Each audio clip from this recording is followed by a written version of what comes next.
Hello my dears, कैसे हैं आप सब। इस वीडियो में आज हम करने जा रहे हैं expectation theory of term structure. हमने लास्ट वीडियो में सेगमेंटेशन थ्योरी की थी।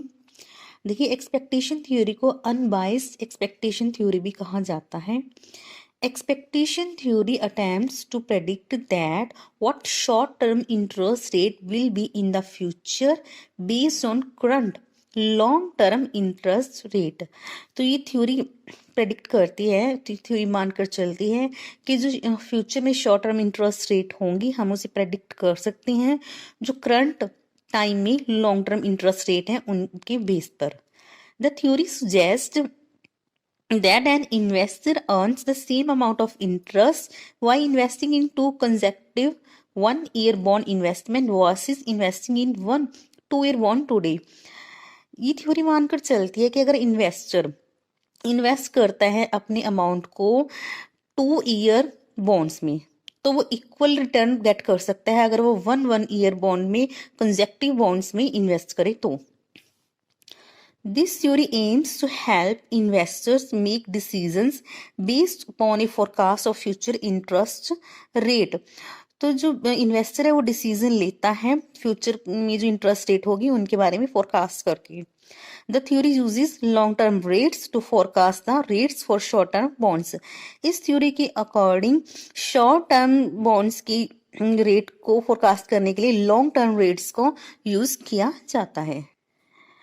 इन्वेस्टर इन्वेस्ट कर रहा है, फर्स्ट स्ट्रेटेजी हो सकती है कि वो 2 years बॉन्ड में इन्वेस्ट कर दे, जैसे कि ये वाली स्ट्रेटेजी 2 हो गई। या फिर वो क्या करे, पहले 1-year बॉन्ड में इन्वेस्ट करे फिर उसके बाद नेक्स्ट ईयर के लिए इन्वेस्ट करे। तो वो कह रहा है कि स्ट्रेटेजी 1 चाहे स्ट्रेटेजी 2 को फॉलो करे, दोनों से इसको इक्विवेलेंट रिटर्न गेट करेगा। तो जो ये एक्सपेक्टेशन थ्योरी इसकी की एजम्पशंस क्या है, ये कौन सी मेन एजम्पशन पर बेस्ड है। Bonds with different maturities are perfect substitutes. तो ये थ्योरी मानकर चलती है कि डिफरेंट मैच्योरिटी वाले बॉन्ड्स हैं, चाहे वो लॉन्ग टर्म हो जैसे शॉर्ट टर्म हो या फिर इंटरमीडिएट हो, वो क्या है एक दूसरे के परफेक्ट सब्स्टिट्यूट हैं। हम इसी के एग्जाम्पल की हेल्प से समझते हैं। हमें 2-year बॉन्ड दिया हुआ है जो हमें इंटरेस्ट रेट दे रहा है 20%, और जबकि हमें 1-year बॉन्ड इंटरेस्ट रेट दे रहा है 18%। हमें नेक्स्ट 1-year बॉन्ड की इंटरेस्ट रेट कैलकुलेट करनी है। 2-year बॉन्ड की हम इंटरेस्ट है 20%, 1-year की 18% है, सेकेंड कंसेक्टिव ईयर के लिए हमें फाइंड आउट करनी है।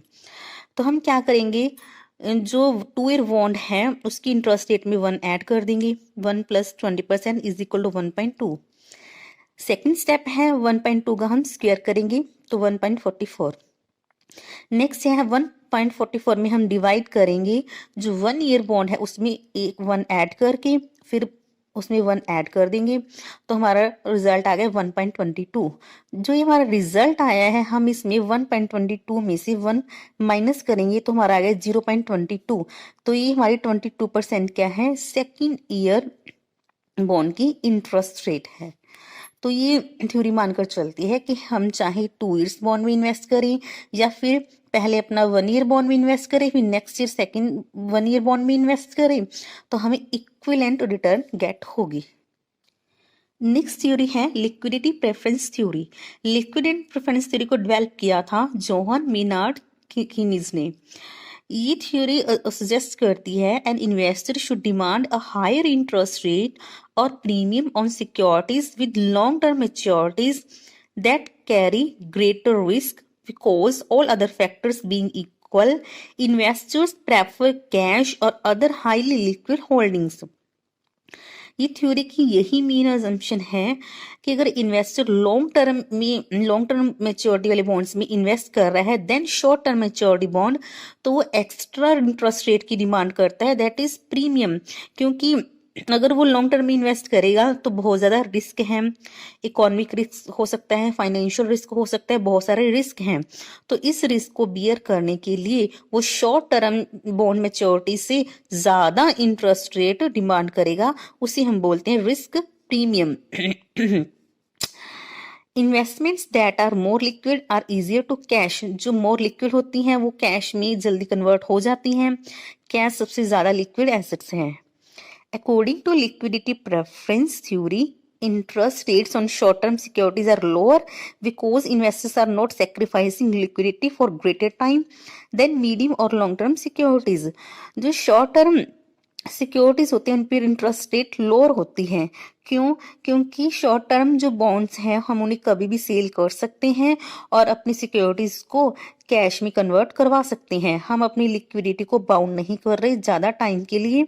लेकिन अगर हम लॉन्ग टर्म और मीडियम टर्म सिक्योरिटीज में पैसा इन्वेस्ट करते हैं तो हम अपने पैसे को बाउंड कर रहे हैं बहुत टाइम के लिए, तो उन पर जो इंटरेस्ट रेट है वो ज़्यादा होनी चाहिए देन शॉर्ट टर्म सिक्योरिटीज। इसी को हम बोलते हैं लिक्विडिटी प्रेफरेंस थ्योरी। और जो ये ज़्यादा डिमांड कर रहा है इन्वेस्टर उसे हम बोलेंगे प्रीमियम। 1 ईयर बॉन्ड है वो दे रहा है हमें 5% इंटरेस्ट रेट, 3 ईयर बॉन्ड है वो हमें दे रहा है 8%, 10 ईयर बॉन्ड है वो हमें दे रहा है 15%। ऑब्वियसली जो 1 ईयर बॉन्ड की कंपैरिजन में 3 ईयर और 10 ईयर्स बॉन्ड ये क्या है, इंटरमीडिएट है और ये लॉन्ग टर्म सिक्योरिटीज हैं। तो 5 से जो 8% डिफरेंस है 3% क्या है, प्रीमियम है। और 8 से 15% 7% भी प्रीमियम है। और 1 ईयर बॉन्ड से 10 ईयर बॉन्ड के बीच में 10% का इंटरेस्ट रेट का डिफरेंस है, दैट इज रिस्क प्रीमियम। वो इन्वेस्टर 1 ईयर बॉन्ड में इन्वेस्ट ना करके 10 ईयर बॉन्ड में अगर इन्वेस्ट कर रहा है तो 10% उसको एक्स्ट्रा रिटर्न मिलनी चाहिए, उसी को हम बोलते हैं risk premium. Thus, we can see that investors demand progressively higher premium on medium and long-term securities as opposed to short-term securities. World-renowned economist Johann Maynard Keyes introduced liquidity preference theory in his book. अपनी कौन सी book में इन्होंने इस theory को introduce किया था? The General Theory of Employment, Interest and Money.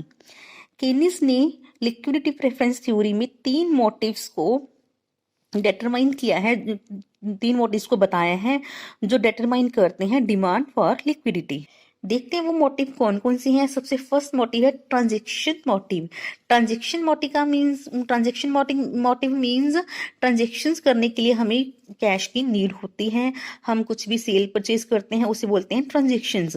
States that individuals have preference for liquidity in order to guarantee having sufficient cash on hand for basic day to day needs, अपनी daily needs को complete करने के लिए, groceries को purchase करने के लिए, rent को पे करने के लिए। नेक्स्ट है precautionary motive. Precautionary motive means सावधानी यानी कि कोई इमरजेंसी हो सकती है फ्यूचर में, उसके लिए कैश की नीड हो सकती है। जैसे कि हाउस और कार की रिपेयर, कोई एक्सीडेंट केस हो सकता है या फिर कोई अनदर नेचुरल केस, कोई इमरजेंसी केस हो जाए तो प्रिकॉशनरी मोटिव भी होता है लिक्विडिटी को डिटरमाइन करने के लिए। नेक्स्ट है speculative motive. States that when interest rates are low demand for cash is high. जब इंटरेस्ट रेट कम होती है तो लोग अपना पैसा देना पसंद नहीं करते, तो कैश की डिमांड ज्यादा होती है, तो they may prefer to hold asset until interest rate rise. तो लोग क्या करते हैं, अपना पैसा लोग किसी को उधार नहीं देते, वो अपना पैसा अपने पास रखना पसंद करते हैं जब तक इंटरेस्ट रेट राइज ना हो जाए। The speculative motive refers to an investor's hesitation to tying up investment capital for fear of missing out on a better opportunity in the future. Speculative motive refer करता है कि investor hesitate करता है, कहीं वो अपने पैसे को टाई अप ना कर दे, कहीं बाउंड ना कर दे, इस डर से कि वो अपने फ्यूचर में बेटर अपॉर्चुनिटी को खो ना दे। आज इंटरेस्ट रेट कम है, अगर वो आज पैसा दे देता है तो उसका पैसा टाई अप हो जाएगा, लेकिन अगर फ्यूचर में कोई बेस्ट अपॉर्चुनिटी आ गई तो उस बेस्ट अपॉर्चुनिटी का वो बेनिफिट नहीं उठा पाएगा, उसको इस बात का डर रहता है।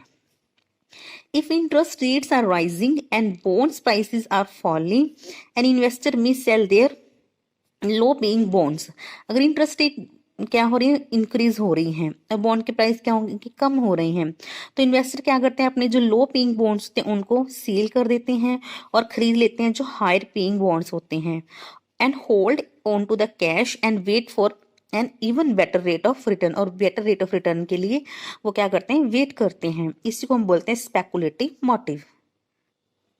नेक्स्ट थ्योरी है प्रेफर्ड हैबिटेट थ्योरी। ये दी थी रिचर्ड चर्च और फ्रैंको मोदिग्लानी ने। Suggests that different bond investors prefer one maturity length over another and are only willing to buy bonds outside of their maturity preference if risk premium for the maturity range is available। कहने का मतलब है कि 3 तरह के bonds हो सकते हैं, short term, intermediate and long term.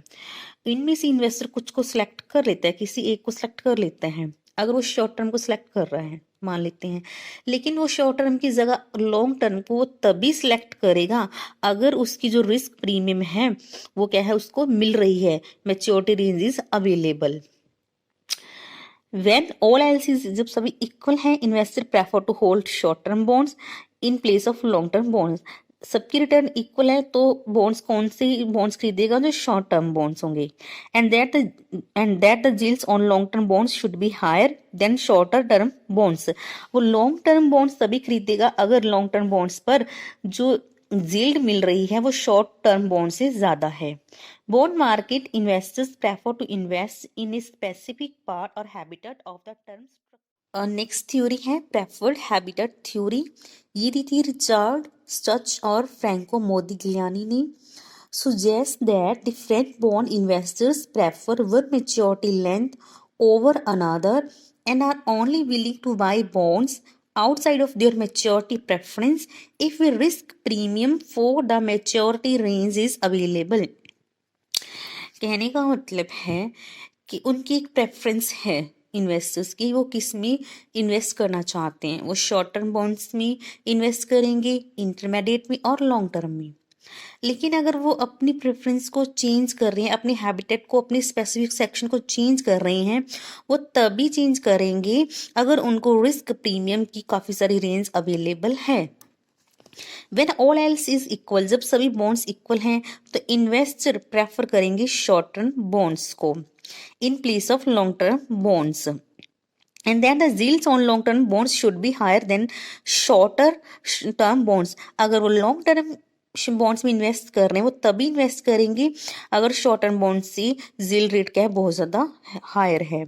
Bond market investors prefer to invest in specific part और habitat of the term structure. Preferred habitat theory ये मानकर चलती हैं कि जो इन्वेस्टर्स हैं वो एक स्पेसिफिक पार्ट में, एक स्पेसिफिक स्ट्रक्चर में इन्वेस्ट करते हैं।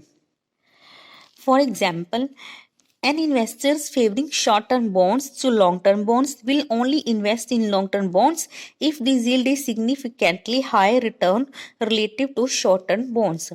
ऐसा इन्वेस्टर जो शॉर्ट टर्म बॉन्ड्स को प्रेफर करता है लॉन्ग टर्म बॉन्ड्स की बजाय, तो वो लॉन्ग टर्म इन्वेस्टर बॉन्ड में इन्वेस्ट कैसे करेगा। वो शॉर्ट टर्म बॉन्ड्स में इन्वेस्ट करने जा रहा था तो किसी ने उसको आवाज़ लगाई तो रुक, तो लॉन्ग टर्म बॉन्ड्स में इन्वेस्ट कर। तो वो लॉन्ग टर्म में इन्वेस्ट में वो कहता है मैं क्यों करूं, वो कहता है मैं तभी करूंगा अगर मेरे को जो रिटर्न है शॉर्ट टर्म बॉन्ड से ज़्यादा मिलेगी।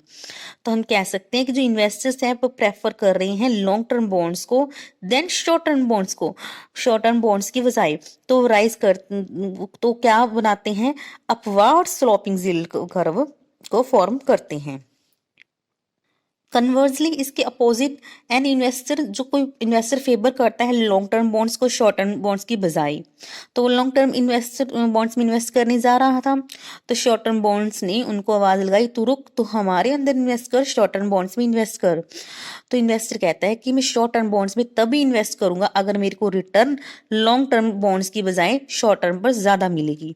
तो हम कह सकते हैं कि इन्वेस्टर्स हैं वो प्रेफर कर रहे हैं शॉर्ट टर्म बॉन्ड्स को लॉन्ग टर्म बॉन्ड्स की बजाय, वो राइज करते हैं डाउनवर्ड स्लोपिंग यील्ड कर्व को। यानी क्या इस थ्योरी कहने का मतलब है कि जो इन्वेस्टर्स हैं वो एक स्पेसिफिक पार्ट में रह रहे हैं, हैबिटेट में रह रही हैं, लेकिन वो अपना जो स्पेसिफिक सेक्शन वो चेंज करेंगे, वो तभी चेंज करेंगे अगर उनको रिटर्न ज़्यादा मिल रही है देन उनके प्रीवियस इन्वेस्टमेंट से। तो हम कह सकते हैं जो प्रेफर्ड हैबिटेट थ्योरी है वो एक्सटेंशन है किसका, मार्केट सेगमेंटेशन थ्योरी का। आई होप आपको ये थ्योरी समझ आई होगी। Thank you, good luck and happy study.